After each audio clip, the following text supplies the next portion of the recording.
Tu n'as rien à faire ici.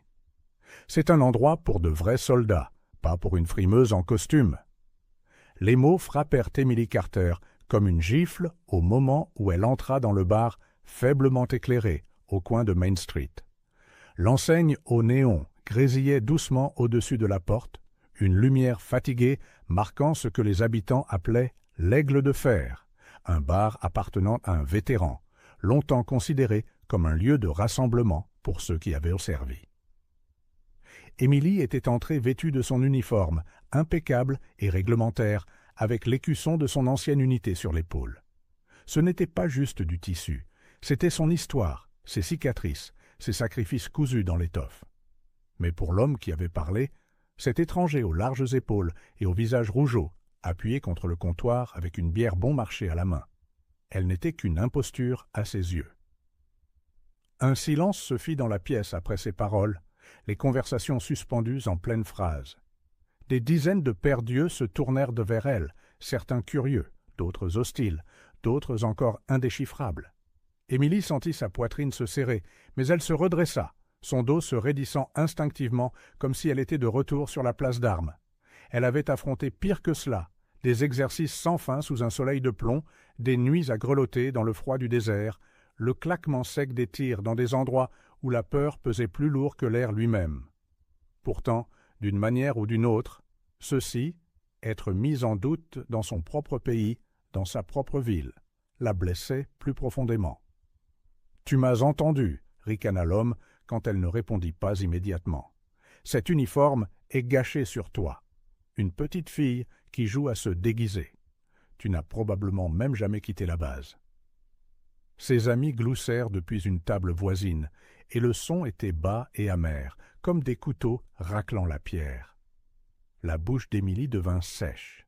Elle voulait répliquer, lui parler des jours où elle avait transporté ses frères blessés en lieu sûr, des nuits où elle s'était soignée elle-même avec des mains tremblantes, des noms gravés à jamais dans sa mémoire de ceux qui n'étaient pas rentrés. Mais elle connaissait aussi la futilité des mots lancés avec colère. Les gens comme lui ne voulaient pas la vérité. Ils voulaient rabaisser, humilier, rendre quelqu'un d'autre plus petit pour se sentir plus grand. Son regard parcourut le bar. Certains des vétérans plus âgés, assis dans un coin, l'observaient attentivement. Ils ne disaient rien, mais leur silence n'était pas de la neutralité. C'était un jugement, celui qui pèse lourd et la mesure à une échelle invisible. « J'ai servi, » dit-elle enfin, la voix stable malgré son cœur qui battait à tout rompre. « Cet écusson sur mon épaule n'est pas une décoration. Je l'ai mérité. » L'homme éclata d'un rire bruyant et méprisant. « Mérité ?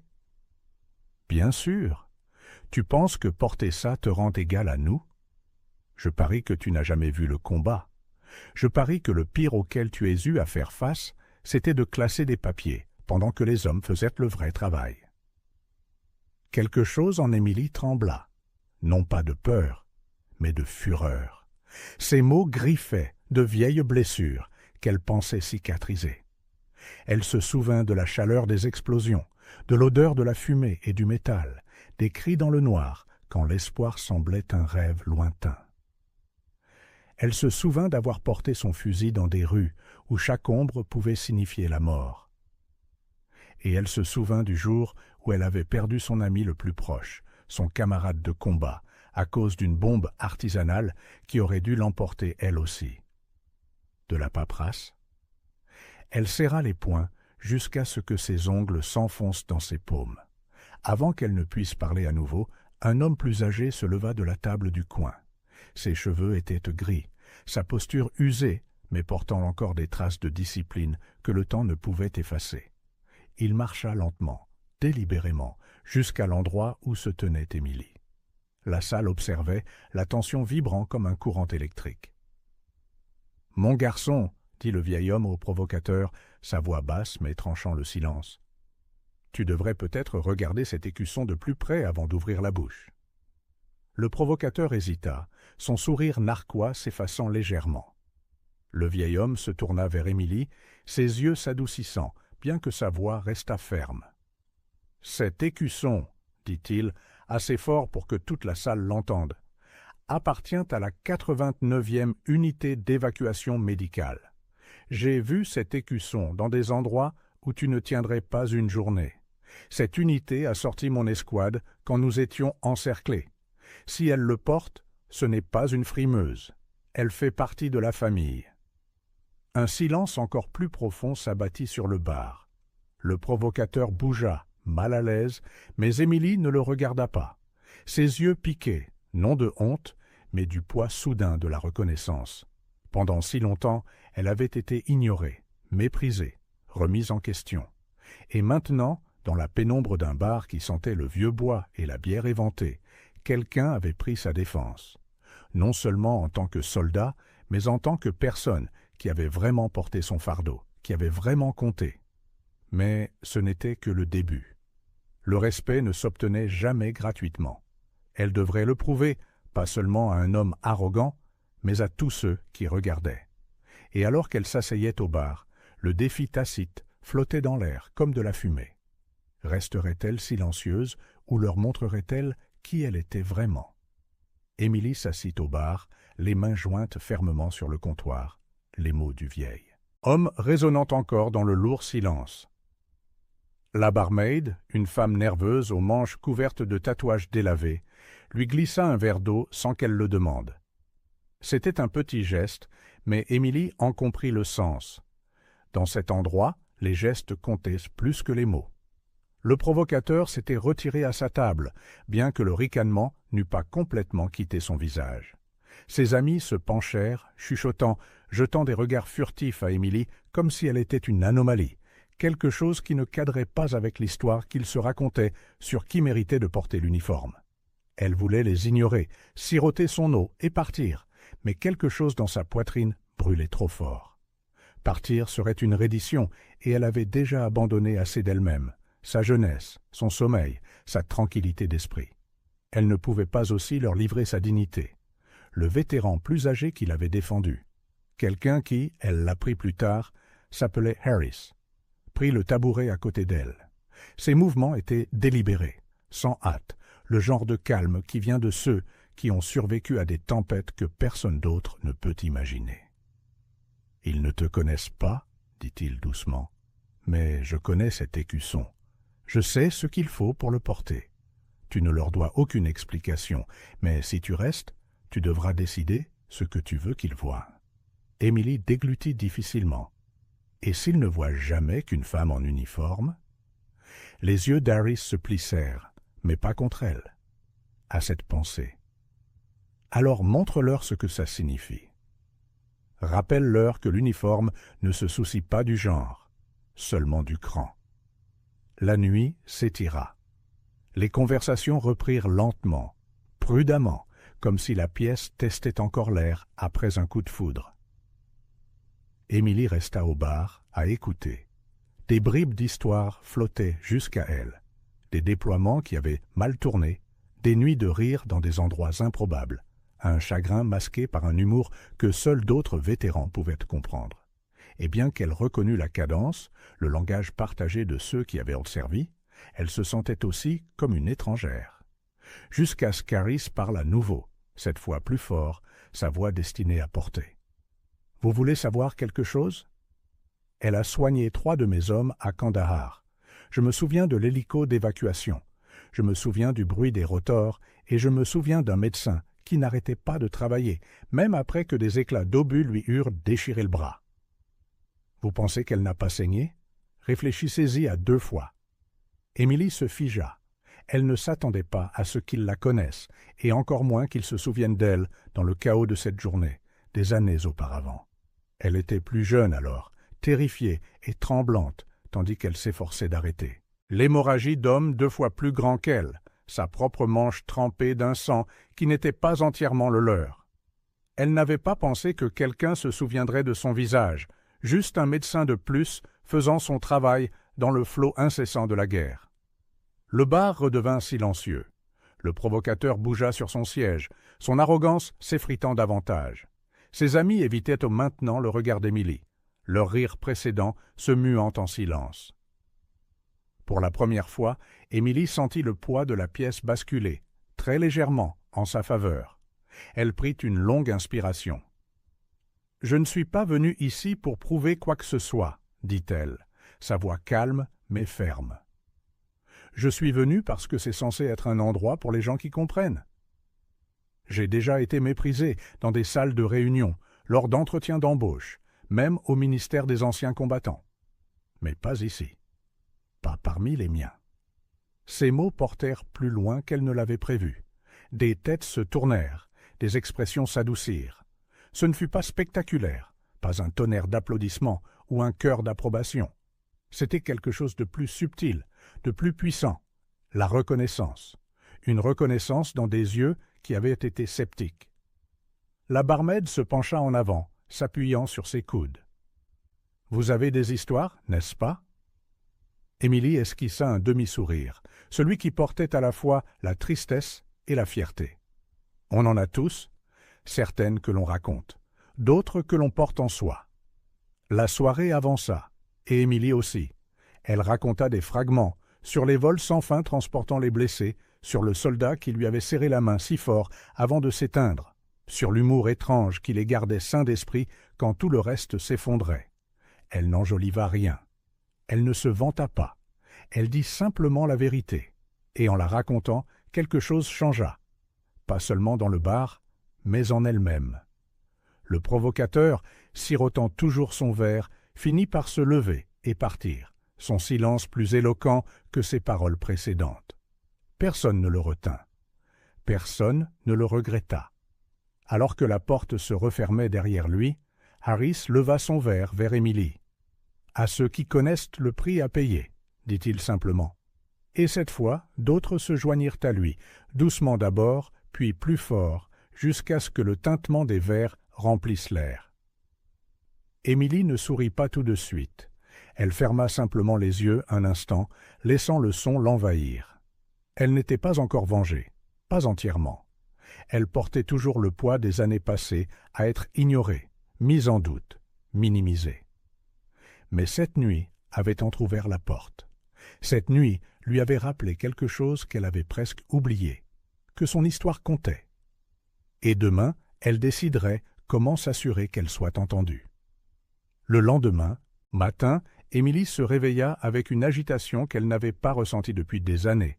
Son sommeil avait été léger, hanté par des fragments de souvenirs, des pales de rotor battant contre le ciel du désert, le goût métallique du sang dans l'air, des voix l'appelant par son nom à travers des radios grésillantes. Elle avait cru que ces échos s'étaient estompés avec le temps, mais la confrontation de la veille avait ravivé quelque chose à vif. Alors que la lumière du soleil filtrait par la fenêtre de son petit appartement, elle s'assit au bord de son lit et se posa la question qui lui rongeait la poitrine. Combien de temps les laisserais-je me définir? Elle était rentrée de déploiement des années auparavant, s'attendant, sottement peut-être, à ce que son service parle de lui-même. Au lieu de cela, elle se retrouva à mener une guerre plus silencieuse. La condescendance lors des entretiens d'embauche, les sourcils haussés lorsqu'elle mentionnait les zones de combat, la façon dont les gens la regardaient, comme si son uniforme était un costume d'emprunt. Il ne voyait jamais le médecin rampant dans les décombres. Il n'entendait jamais les cris qu'elle essayait de calmer avec des mains tremblantes. Il ne voyait que ce qu'il voulait, une femme dont l'histoire ne correspondait pas à leur moule. La nuit dernière, pour la première fois, elle avait senti une fissure dans ce moule.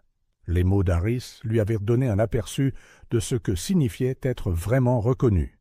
Et pourtant, ce n'était pas suffisant. Le respect gagné dans un bar sombre n'était pas le même que le respect dans le monde extérieur. Le soir venu, elle se retrouva de retour à l'Aigle de Fer. Elle se disait qu'elle n'y allait pas pour obtenir une validation, mais au fond d'elle, elle savait qu'elle devait affronter la tempête de front. En franchissant la porte, elle aperçut Harris à sa table habituelle. Il hocha la tête une fois, comme s'il l'avait attendu. Mais ce soir-là, le provocateur était là aussi. Son nom, Émilie l'apprit par des chuchotements, était Daniels, un ancien fantassin avec 2 missions à l'étranger. Ce n'était pas un simple civil bruyant, c'était quelqu'un qui avait saigné aussi, quelqu'un qui avait ses propres cicatrices. Cela rendait son mépris encore plus cuisant, car cela signifiait qu'il aurait dû comprendre. Lorsque leurs regards se croisèrent, la tension devint palpable. Daniels eut un sourire narquois, levant son verre dans un salut moqueur. « De retour, hein? J'imagine que l'attention t'a plu. » La mâchoire d'Émilie se crispa. « Je ne suis pas ici pour attirer l'attention. »« Bien sûr que non, dit-il, la voix épaisse de sarcasme. Tu crois que soigner quelques coupures te rend égal à ceux d'entre nous qui se sont battus ?» Le bar se tut de nouveau, comme la veille, mais cette fois, Émilie n'attendit pas qu'Harris ou qui que ce soit d'autre la défende. Elle s'approcha, chaque mot mesuré, contrôlé. « Je n'ai pas tiré le plus de balles.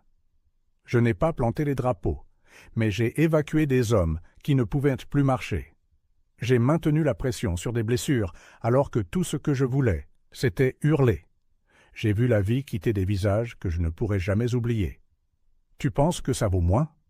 Alors dis-moi, Daniels, quand tu étais à terre, qui priais-tu de voir arriver en premier? Celui avec le fusil ou celui avec la trousse de secours? » Le silence qui suivit n'était pas vide. Il était lourd, pressant, presque suffocant. Le sourire de Daniels vacilla. Il ouvrit la bouche, puis la referma, sa bravade s'effondrant sous le poids de la vérité.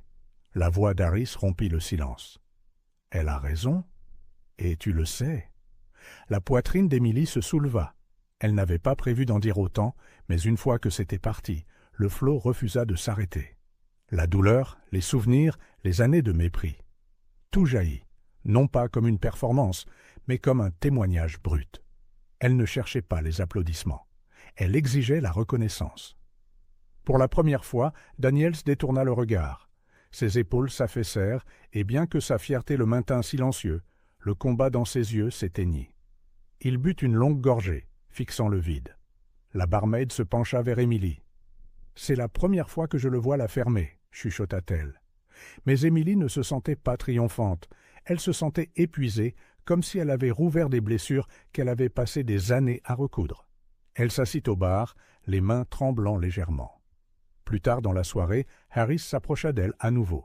« Ce que tu as fait a demandé du courage, » dit-il. « Mais tu as plus à porter que de faire tes preuves ici. As-tu déjà pensé à raconter ton histoire au-delà de ces murs ?» Émilie fronça les sourcils. « Que veux-tu dire ?»« Il y a des jeunes dehors, de nouvelles recrues, des femmes qui se demandent si elles seront prises au sérieux, des hommes qui se noient dans le silence. Ils ont besoin d'entendre quelqu'un qui l'a vécu, quelqu'un qui a été mis en doute et qui est quand même resté debout. » Cette pensée la déstabilisa. Elle avait passé si longtemps à essayer de se fondre à nouveau dans la vie civile, à enterrer son passé, là où il ne ferait pas aussi mal. Mais peut-être qu'Harris avait raison, peut-être que le silence n'était pas une guérison, c'était un effacement.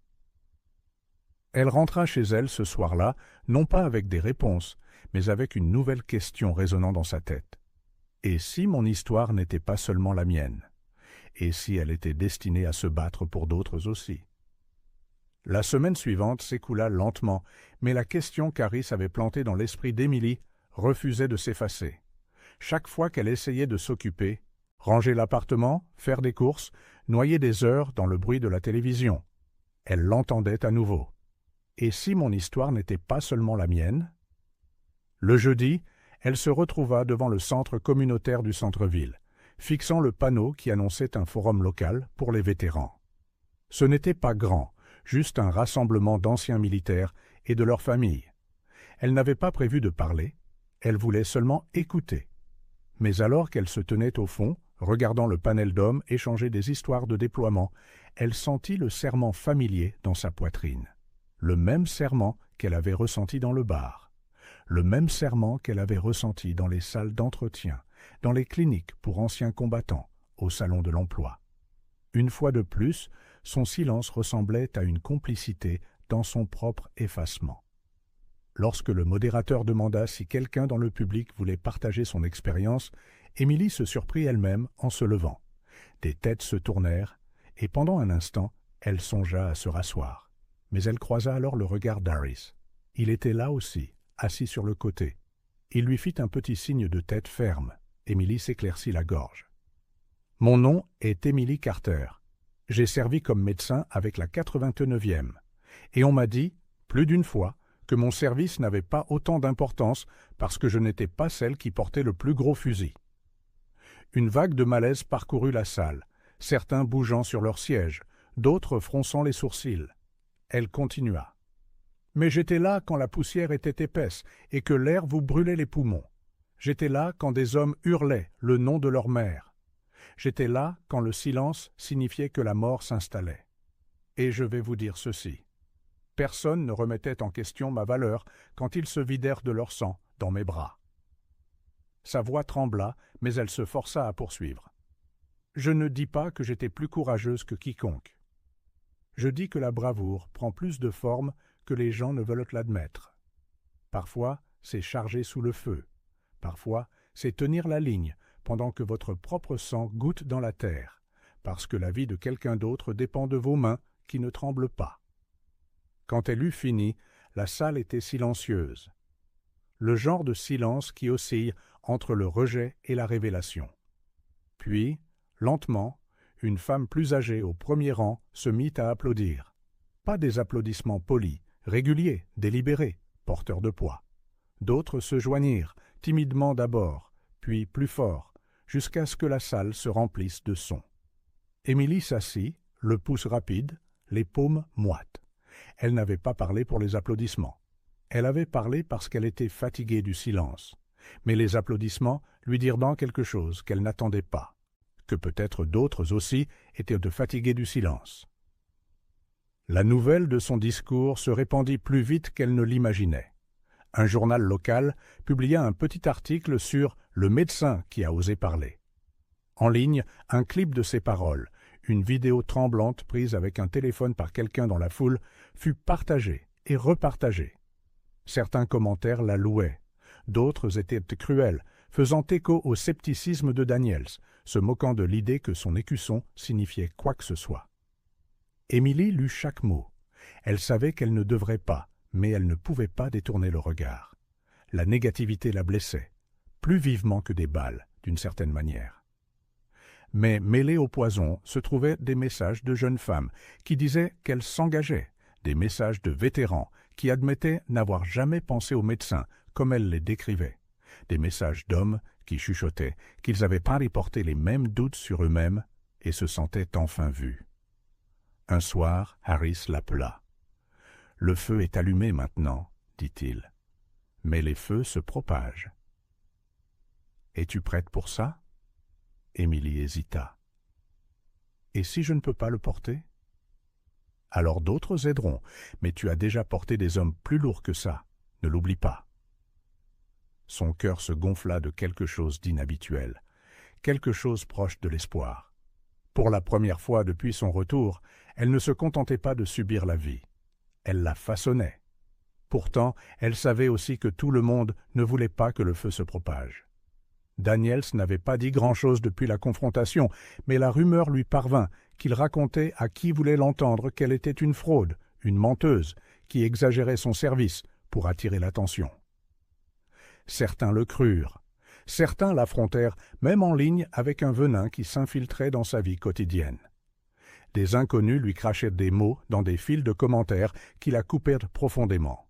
Frimeuse, menteuse, faible. Émilie avait déjà affronté des ennemis, mais ces ennemis ne portaient pas son drapeau. Ces attaques n'avaient pas lieu sur le champ de bataille.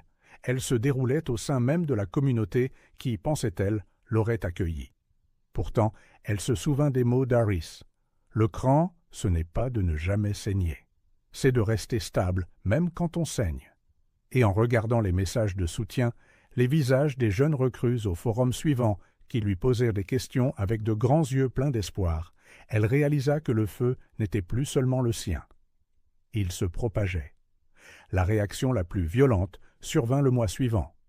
Daniels avait redoublé d'efforts, transformant son amertume en campagne. Dans les bars, lors des rencontres de vétérans, et même sur les forums en ligne, il présentait Émilie comme une usurpatrice, quelqu'un qui avait exagéré son service pour une reconnaissance qu'elle ne méritait pas. Ses paroles touchaient une corde sensible chez les plus sceptiques, et les chuchotements se transformèrent en ombre qui la suivaient. Émilie en sentait le poids chaque fois qu'elle sortait. Certaines personnes détournèrent le regard, d'autres la fixaient trop longtemps. Quelques-uns murmuraient des insultes, quand ils pensaient qu'elle ne pouvait pas les entendre. Pourtant, à mesure que le doute grandissait, le soutien augmentait aussi. Des vétérans qu'elle n'avait jamais rencontrés la contactèrent pour confirmer son dossier. Les familles de soldats qu'elle avait soignés envoyèrent des messages de gratitude. Un homme écrivit même « Mon fils est rentré à la maison grâce à un médecin comme vous. Ne laissez personne vous enlever cette vérité. » Pourtant, la tension exigeait un point de rupture et il arriva un samedi soir, de retour à l'Aigle de Fer. Le bar était bondé, l'air épais de fumée et de conversation. Émilie n'avait pas prévu de parler, mais Daniels était là, plus bruyant que jamais, se vantant auprès d'un cercle d'hommes qui riaient à chaque mot venimeux. Quand Émilie entra, les rires s'éteignirent. Daniel sourit d'un air narquois. « La voilà !» lança-t-il, la voix dégoulinante de moquerie. L'héroïne en personne. « Dis-nous, Carter, combien de coupures de papier as-tu soignées cette semaine ?» L'insulte résonna, et bien qu'une partie d'elle voulût sortir, une autre partie savait que c'était le moment dont Harris l'avait prévenu. Les feux se propagent, mais ils brûlent aussi, et elle en avait assez de laisser les autres allumer des flammes en son nom. Elle s'avança, ses bottes frappant le sol avec un rythme délibéré. « Tu veux parler de service, Daniels ? Très bien, parlons-en. » Le bar se tut.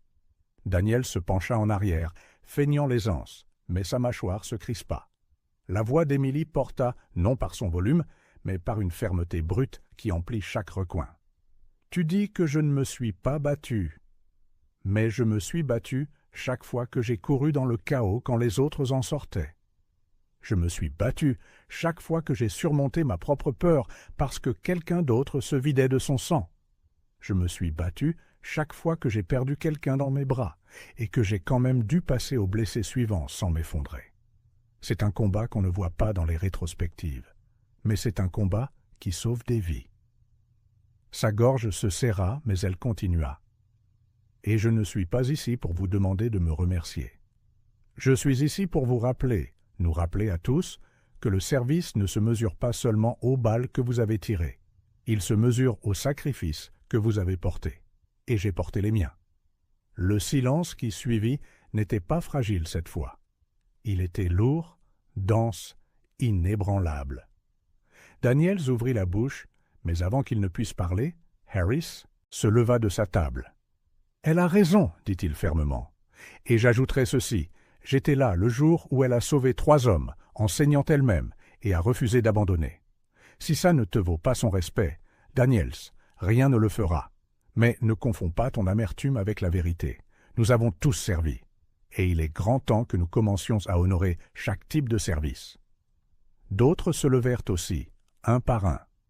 Certains plus âgés, d'autres plus jeunes, leurs visages marqués par des souvenirs qu'Émilie comprenait sans avoir besoin de mots.